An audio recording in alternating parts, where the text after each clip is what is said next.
Hello. കേരളത്തിൽ ആഘോഷിക്കപ്പെടുന്ന ഏറ്റവും വലിയ ഉത്സവങ്ങളിൽ ഒന്നാണ് ഓണം.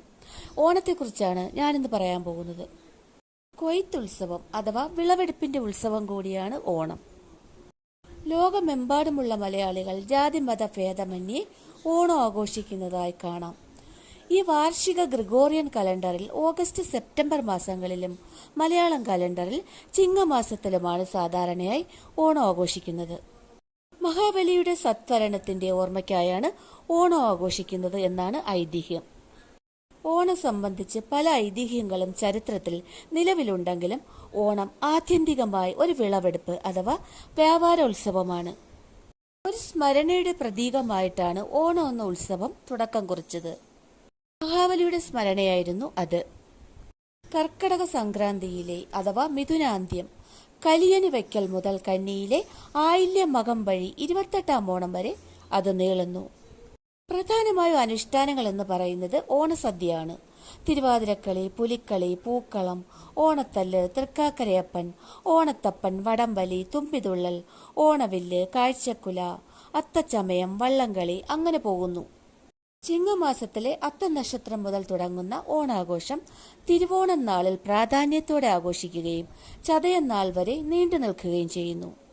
തൃക്കാക്കര ക്ഷേത്രത്തിലെ പ്രധാന ഉത്സവമാണ് ഓണം. തൃക്കാക്കരയാണ് ഓണത്തപ്പന്റെ ആസ്ഥാനം. മഹാവിഷ്ണുവാണ് തൃക്കാക്കര ക്ഷേത്രത്തിലെ മുഖ്യ പ്രതിഷ്ഠ. എന്നാൽ വാമന സങ്കല്പത്തിലാണ് ക്ഷേത്രം അറിയപ്പെടുന്നത്. ഒരു പക്ഷേ വാമനൻ മഹാബലിക്കുമേൽ വിജയം നേടിയത് തൃക്കാക്കരയിൽ വച്ചാവാം. മഹാബലിയെ വാമനൻ പാതാളത്തിലേക്ക് ചവിട്ടിത്താഴ്ത്തിയെന്നൊരു കഥയ്ക്ക് പ്രചാരമുണ്ട്. പക്ഷേ ചവിട്ടിത്താഴ്ത്തിയ ഒരു കഥ എവിടെയും പറയുന്നില്ല. ഭാഗവത പുരാണത്തിലാണ് ബലിയുടെ കഥയുള്ളത്. അതിൽ സ്വർഗത്തേക്കാൾ സുന്ദരമായ സുതലത്തിലേക്ക് പറഞ്ഞയക്കുകയും അവിടെ മഹാവിഷ്ണു അദ്ദേഹത്തിന്റെ ദ്വാരപാലകനായി നിൽക്കുകയും അടുത്ത മന്വന്തരത്തിലെ ഇന്ദ്രനായി സ്വർഗത്തിൽ വഴിക്കുകയും ചെയ്തു എന്നാണ് കാണപ്പെടുന്നത്.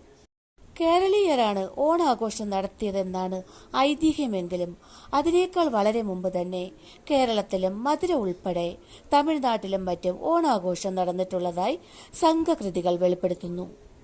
സംഘകാല കൃതിയായ മധുരൈ കാഞ്ചിയിലാണ് ഓണത്തെക്കുറിച്ചുള്ള ആദ്യ പരാമർശങ്ങൾ കാണുന്നത്.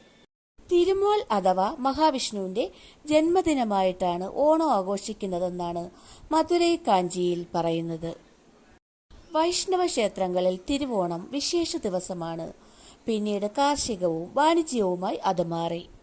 കർക്കടക മാസത്തിന് ശേഷം മാനം തെളിയുന്ന ഈ കാലത്താണ് വിദേശ കപ്പലുകൾ പണ്ട് സുഗന്ധദ്രവ്യ വ്യാപാരത്തിനായി കേരളത്തിൽ കൂടുതലായി അടുത്തിരുന്നത്.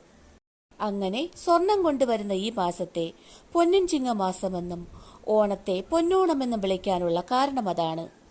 കേരളത്തിൽ വിളവെടുപ്പിനേക്കാൾ അതിന്റെ വ്യാപാരത്തിനായിരുന്നു പ്രാധാന്യം. ഓണത്തിന് പിന്നിലെ കഥ എന്താണെന്ന് നോക്കാം. നിസ്വാർത്ഥമായ ഒരു പ്രവൃത്തിയിലൂടെ മഹാബലി രാജാവ് തന്റെ ജനങ്ങളിൽ നിന്ന് കൂടുതൽ ഭൂമി എടുക്കുന്നതിന് പകരം സ്വന്തം തല വിഷ്ണുവിന് സമർപ്പിച്ചു. മഹാബലിയുടെ വിനയത്തിൽ ആകൃഷ്ടനായ മഹാവിഷ്ണു രാജാവിന് വർഷം തോറും കേരളം സന്ദർശിക്കാൻ അനുമതി നൽകി. ഈ വാർഷിക തിരിച്ചുവരവാണ് ഓണാഘോഷമായി മാറിയത്. കേരളത്തിൽ മഹാബലി ആഘോഷിക്കപ്പെടുന്നത് അദ്ദേഹം ഒരസുരനായതുകൊണ്ടല്ല, മറിച്ച് തന്റെ രാജ്യത്ത് സമാധാനവും സമൃദ്ധിയും സമത്വവും കൊണ്ടുവന്ന നീതിമാനും ദയാലുവുമായ ഒരു ഭരണാധികാരിയായിരുന്നതുകൊണ്ടാണ്. നാടോടി കഥകളനുസരിച്ച് അദ്ദേഹത്തിന്റെ ഭരണകാലം നീതിയും സമൃദ്ധിയും കൊണ്ട് അടയാളപ്പെടുത്തിയിരുന്നു. അദ്ദേഹത്തിന്റെ ജനങ്ങൾ അദ്ദേഹത്തെ വളരെയധികം സ്നേഹിച്ചിരുന്നു. മാവേലി നാടോ വാണിടുങ്കാലം, മനുഷ്യരെല്ലാരും ഒന്നുപോലെ, ആമോദത്തോടെ വസിക്കും കാലം, ആപത്തങ്ങാർക്കുമൊട്ടില്ല താനും, കള്ളവുമില്ല ചതവുമില്ല, എള്ളോളമില്ല പൊളിവചനം, കള്ളപ്പാറയും ചെറുനാഴിയും, കള്ളത്തരങ്ങൾ മറ്റൊന്നുമില്ല, ആദികൾ വ്യാധികളൊന്നുമില്ല, ബാലമരണങ്ങൾ കേൾപ്പാനില്ല, മാവേലി നാടുവാണിടുങ്കാലം മനുഷ്യരെല്ലാരും ഒന്നുപോലെ.